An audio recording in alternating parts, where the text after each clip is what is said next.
Hi everyone, I'm Kirsten Davidson, your host and creator of my wellness podcast, Mind the Gaps, surrendering our typical ways of looking at life to step out of our comfort zone and into our growth zone. Welcome to episode number 7, Authentic and Accepted. Today I'll be talking about authenticity versus inauthenticity, and how our desire to be liked and to belong can sometimes get in the way of us honoring our beliefs, values, and preferences. It's vital to talk about the negative impacts of acting inauthentically so that we can all start to become more concerned about losing ourselves than about losing others. For all things Mind the Gaps, you can find me on Instagram at kirsten.davidson. I'm happy to answer every single one of your questions, comments, or feedback, and most of all, I'm happy to have you as part of the Mind the Gaps community. If you're interested in booking a therapy session with me, please feel invited to email me at kirsten@mindthegaps.co. That's KIRSTEN@MINDTHEGAPS.co. You can also schedule a session online through the link found on all of my social media platforms. Thank you so much for tuning in, and I hope you enjoy.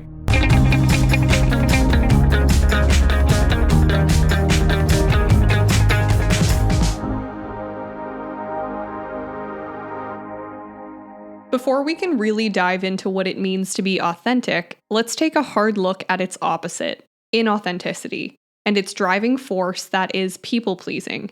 I'm sure most, if not all of you, have heard this term before, people-pleasing, since we've all done it. Think back to a time when you were out with friends. Did you agree with the group even though you had a different opinion just to maintain harmony?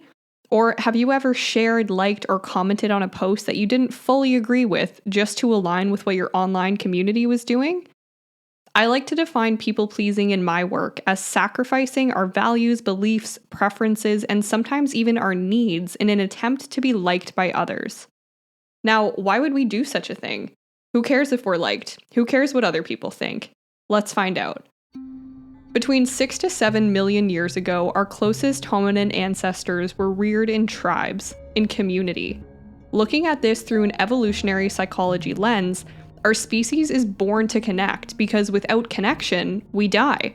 Sounds a bit extreme, right? Let me explain. In these tribes, if a member was ostracized, that means if a member was isolated from the group, this was as good as a death sentence because they relied on each other for collaboratively meeting basic survival needs like food, shelter, warmth. Today, we call societies that operate in more of a tribal function collectivistic cultures. Collectivistic, unsurprisingly, originates from the word collective. The members of the group work together as a collective to ensure not just survival, but happiness, connection, and so forth. So for our ancestors, isolation from their tribes equaled death. In episode 5 of Mind the Gaps, Blue Zone Living in Costa Rica, I mentioned how isolation can account for up to 15 years shaved off a person's lifespan. Other research on isolation has found that infants who go without physical touch are more prone to delays in cognitive, emotional, and even physical development. And there's more. Records have been found of a 13th century study called the Language Deprivation Experiment, initiated by Frederick II, also known as the Holy Roman Emperor. The said goal of this experiment was to see what the, quote, natural language of human beings was.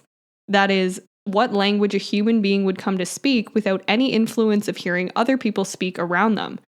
So as requested by Frederick, the nurses of 5 selected babies were told only to provide the infants with food, water, and shelter, but never to speak to them and never to touch them. It's recorded that after 3 years, all the infants had died. So what does this mean for evolutionary psychology? I like to think that it means our need and desire for connection is innate. It's built in. It's who we are. These babies weren't socialized to learn that they needed connection. They just needed it. Since I was first exposed to evolutionary psychology in my undergraduate university program, it has just fascinated me. Mostly because of how interesting it can be to trace our current psychological inclinations back to our origins, to make sense of, or at least try to make sense of, why we behave and think the way that we do today. So we've gone from the Stone Ages to the medieval era. Let's jump ahead to the now. 2024. Let's keep our origins in mind when we think about why we're so concerned with fitting in.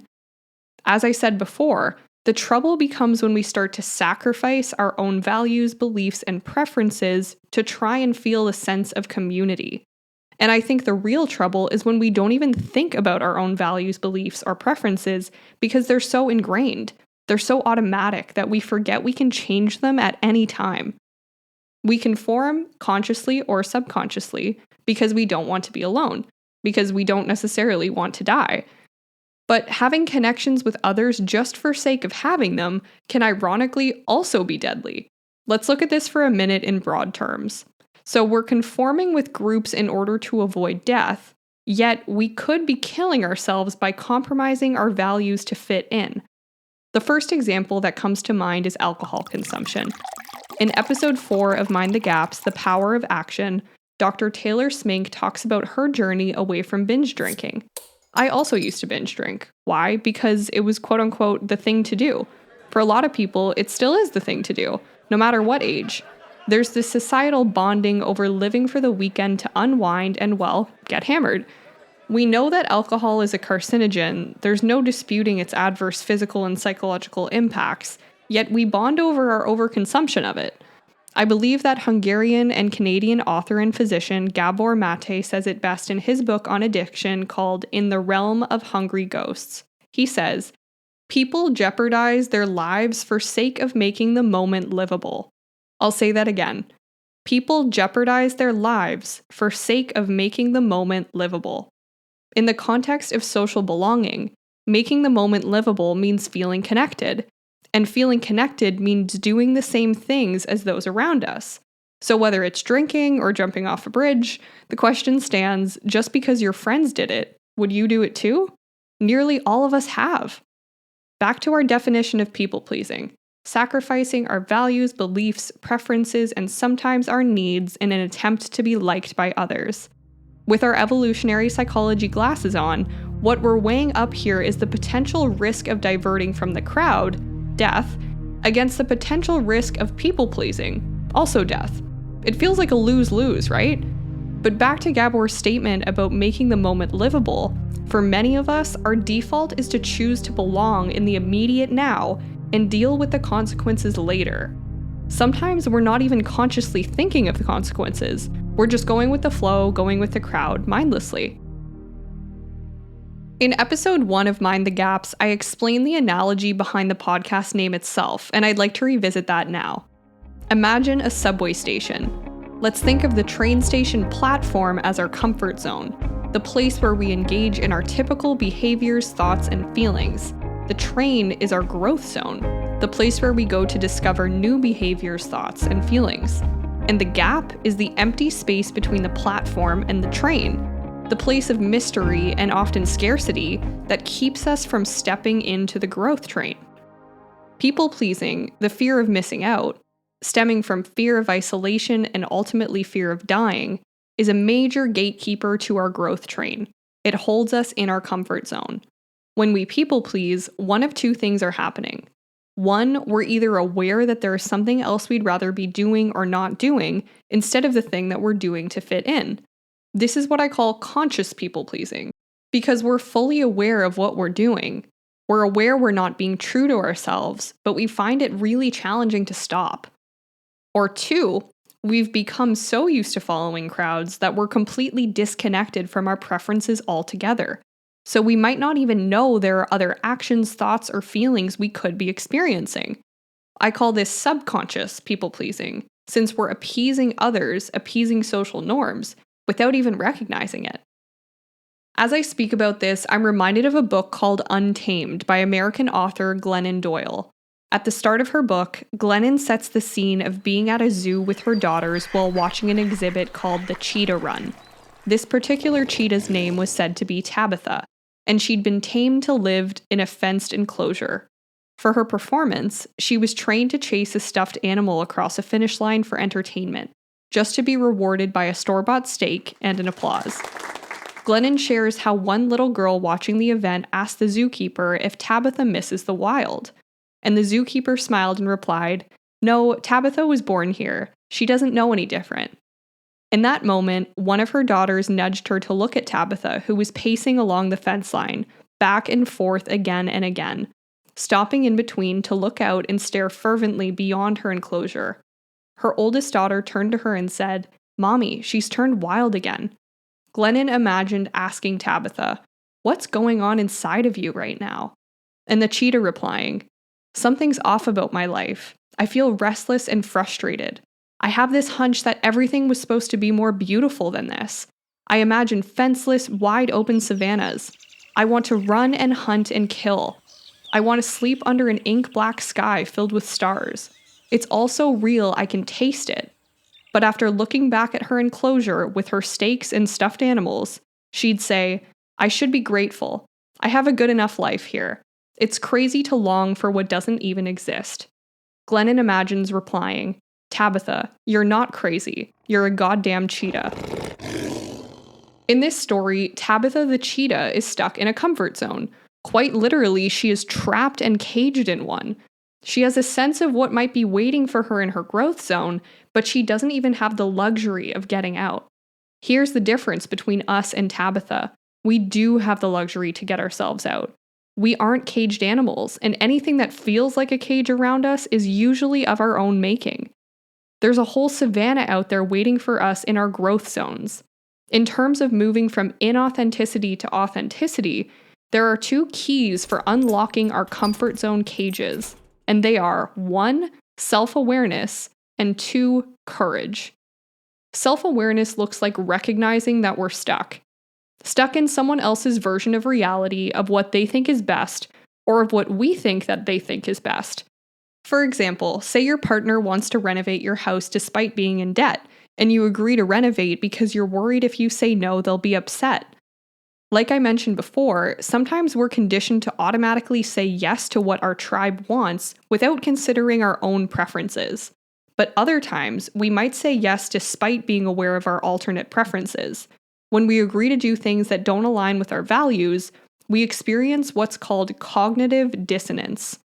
The term dissonance means any tension from trying to combine 2 opposing elements. Cognitive dissonance describes our internal tension when our beliefs, attitudes, and values don't line up with our actions. This is where we're forcing a union that just can't exist.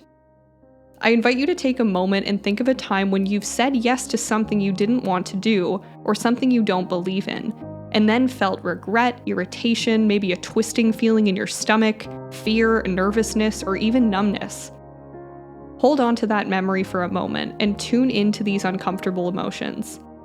I'm here to tell you that this discomfort is normal, natural, and even healthy in the short term. Why? Because your mind and body are signaling to you that you're acting inauthentically. They're telling you to stop. To people please is to be inauthentic. To be inauthentic is to be out of touch with our true selves. As said by Ecuadorian poet, author, and speaker Young Pablo, when you repeatedly ignore your intuition, you are betraying yourself. Naturally, the opposite of inauthenticity is authenticity. To be authentic is to act in line with our beliefs, values, and attitudes. To express ourselves fully without tempering, modifying, or stifling our vulnerability to show up and say, "This is who I am, no matter what." As we now know, authenticity looks like something to be feared when we believe there's a chance that it'll get us kicked out of our tribes. So it's vital that we talk about why we will be okay out of our cages and into the wild, into the savanna of authenticity. Belonging to a tribe, that is, having relationships with others, is not inherently good for us. It's not just about having a tribe, it's about the quality of that tribe. As I'm sure many of us have experienced firsthand, when we're involved in emotionally or physically unhealthy relationships, we can feel worse off than when we're alone. This is particularly true for those involved in emotionally or physically abusive relationships. Imagine you had a friend in that type of situation. Would you tell them they'd be worse off if they were alone without this partner? Of course not. You'd probably say that they'd be much better off without them. It seems clear what needs to change here when we're on the outside, but when we're in it, the threat of losing those around us, even when the relationship causes pain and suffering, can feel like life or death. But what if I told you that being inauthentic is a matter of life or death? Countless research studies tell us that cognitive dissonance from being inauthentic is linked to depression, anxiety, overall emotional exhaustion, and dissociation. When we act inauthentically and experience dissociation, this means that we're disconnected from our sense of self, our memories, our thoughts, emotions, and overall identity. It might sound extreme, but think about it. If we're constantly saying no to what we want and yes to what others want, and worse off, pretending to like it or lying to ourselves that we like it, we lose our sense of self. We forget who we are, and maybe we never really knew. As said by psychiatrist and psychoanalyst Carl Jung, we will become our opposite if we do not learn to accommodate the opposition within us. I'll say that again. We will become our opposite if we do not learn to accommodate the opposition within us. This is where feelings of regret, irritation, fear, nervousness, or numbness come in. And we also know that poor mental health is linked with higher mortality rates, not only from actions someone might take to harm themselves or to end their lives, but from the slow burn effect of anxiety and low mood on the body. What happens here is a consistent release of stress hormones and the suppression of our body's healthy neurotransmitters, all of which speeds up our aging process. There's a study from 2017 conducted by researchers H. Stevenessen and M. Henriksen on the relationship between inauthenticity, dissociation, and schizophrenia. Patients with schizophrenia report feeling very alienated from themselves, very dissociated from themselves. And so the researchers have looked at schizophrenia as a, quote, form of inauthenticity. Now, by referencing this study, I am in no way suggesting that we're doomed to become schizophrenic by being inauthentic. The causes of schizophrenia are largely unknown but have been considered as resulting from intense trauma, possibly genetic components, and schizophrenia is also quite rare, existing in less than 1% of the world's population.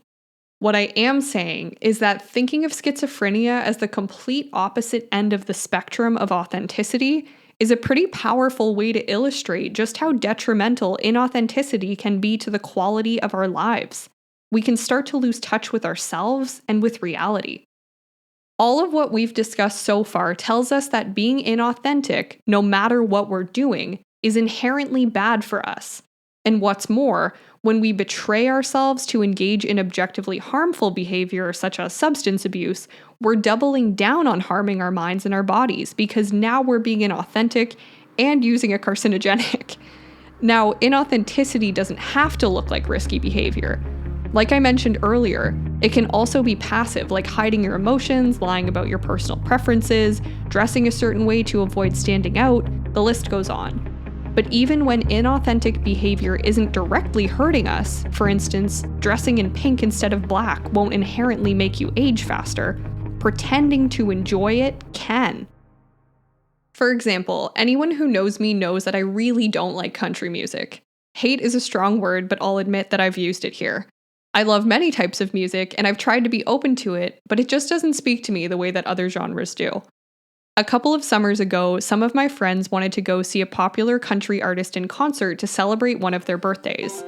While they didn't pressure me into going, I was so used to following my tribe that I said I'd go and tried to justify it to myself.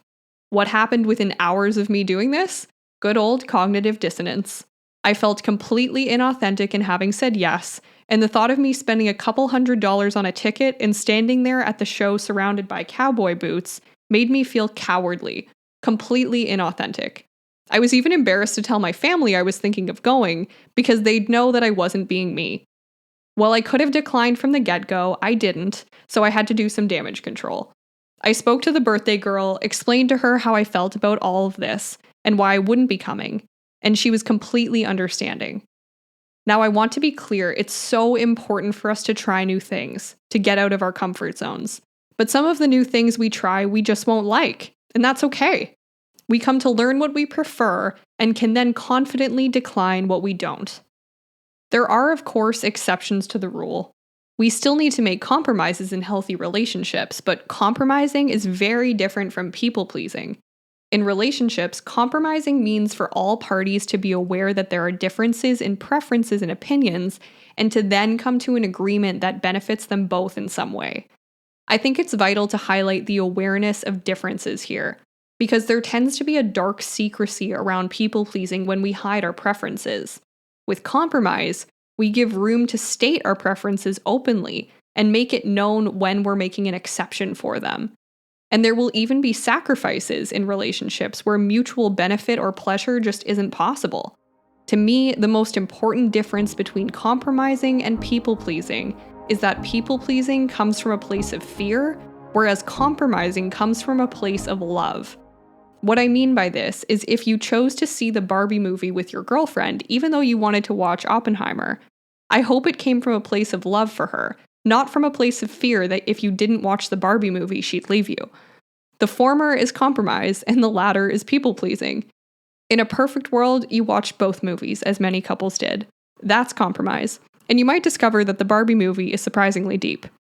The reason I bring up this distinction is that authenticity isn't a get-out-of-jail-free card for compromise or sacrifice. If your motives are love, cognitive dissonance takes a back seat. You're able to recognize why you're compromising or sacrificing, and so you can rest easy that your behavior is in line with your value of love. Dissonance should also take a backseat here, knowing that there will be times when your partner reciprocates your compromises or sacrifices. But if your motives are fear, you're people-pleasing, and cognitive dissonance is back in the driver's seat. Keep in mind that authenticity also isn't a get-out-of-jail-free card to judge others for their preferences, beliefs, or actions. We can't just be calling each other idiots or assholes and saying, "What? I'm just being authentic." That's not how it works. You can still be authentically you without stomping on those around you. And we can still challenge one another's ways of life, but from a place of love, not fear. Getting back to the movies. Let's say your girlfriend does routinely threaten to end your relationship if you aren't people-pleasing her, whether it's big-scale or small-scale stuff. In any relationship like that one, where commitment and emotional safety is in question on a regular basis, we've got to start becoming more concerned about losing ourselves than about losing them. There's a quote from British author Johnny Thompson on being authentic instead of conforming, which I thought fit perfectly here. He says, "The next time you say no, remember what your rebellion means. Far from being negative, it's a profound sense of life affirmation. It's the moment that defines who you are, and it's telling the world and yourself that it cannot and will not be taken from you."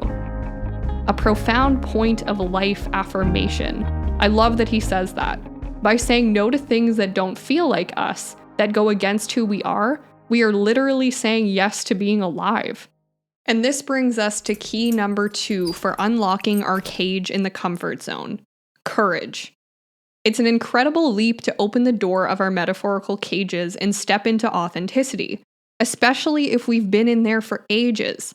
By stepping out, we're going against our evolutionary drive to stay in our tribe at all costs. As stated by author James Clear, when changing your habits means challenging the tribe, change is unattractive. When changing your habits means fitting in with the tribe, change is very attractive. Because of this, I'd like to talk about the differences between fitting in and belonging. Let's look at belonging as the opposite of fitting in. As written by American author and researcher Brené Brown, fitting in is about assessing a situation and becoming who you need to be accepted. Belonging, on the other hand, doesn't require us to change who we are. It requires us to be who we are. So knowing what we now know about inauthenticity, we can see that the goal here isn't to fit in with a tribe, it's to belong to one. I've reminded myself and my clients that people's judgment of us for not being like them says everything about them and nothing about us. What I mean by this is that when we start acting authentically and this goes against tribal norms, it can either threaten the bonds or strengthen them. And this is all based on whether or not our bonds go deeper than our norms, on whether we're bonded by love or by fear. When we're bonded by fear, the people in our tribe might feel judged when we change our behavior, since we're saying no to the things that they do or to the things that they expect us to do, and it might feel personal to them. Ironically, when the tribe takes our authenticity personally, they might judge us and we might take that personally. It's like this war between personalization and authenticity.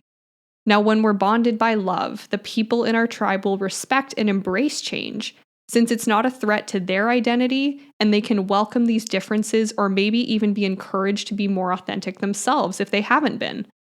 Ultimately, people are going to love us and people are going to hate us, and none of it will really have anything to do with us. British psychologist Dr. Pippa Grange has said, "You can't be intimate and performative." I'll say that again. You can't be intimate and performative. If we want to belong, we can't also be fitting in. When we try, we experience dissonance. Quality relationships require emotional intimacy, and the prerequisite for emotional intimacy is authenticity. Anything less is just fitting in, superficial bonds rather than the depth of belonging. There's a simple formula that sums this up nicely. Authenticity equals attachment. What I've found to be a huge catalyst for gaining the courage to be authentic is knowing that by spending time discovering who we are and what we like, and then going out and entertaining our own preferences, we're more likely to meet and attract others like us. How can we do all that when we're not being ourselves, right? There's this power of attraction from being authentic. We're like magnets. We have to decide our electrical charge and it'll push some people away, but then draw others in. There are people out there who have the same values as you, and better yet, there are people out there who will love you even when your values aren't the same. We don't have to be carbon copies of each other to coexist. We can celebrate our differences. When you choose to show up authentically, you get to see who in your current tribe sticks by you and who leaves. Most excitingly, you get to keep expanding your tribe with people that not only stick by your authentic self, they actually prefer for you to be authentic. They love your authenticity as you do theirs. We can see that ultimately, choosing yourself, being authentic, doesn't mean you'll die alone. It means you'll find new people to die later with after first having lived a longer and more fulfilled life. So you've committed to self-reflection and you've harnessed your courage to change. Now, I invite you to take a moment and imagine using those 2 keys to unlock your comfort zone cage. Push open the door and take those first steps into this savanna of authenticity. Here, you get to take up space, show up big, and grow. Stretch your arms and legs from that crouched ball you've been in for so long and feel the warm sun on your face. You're free, and you've freed yourself. You get to look out at the horizon, and instead of wondering what's out there from behind closed doors like our cheetah friend Tabitha, you get to be authentically you. You get to entertain your curiosity and uncover all these beautiful parts of yourself, others, and our world. What does all of this beauty look like? Start running and you'll find out.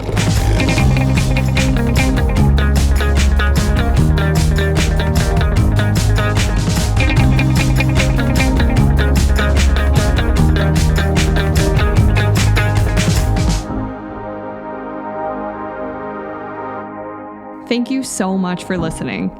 If you enjoyed the episode, it's always appreciated for you to follow Mind the Gaps on your podcast streaming platform and to share it with your friends and family.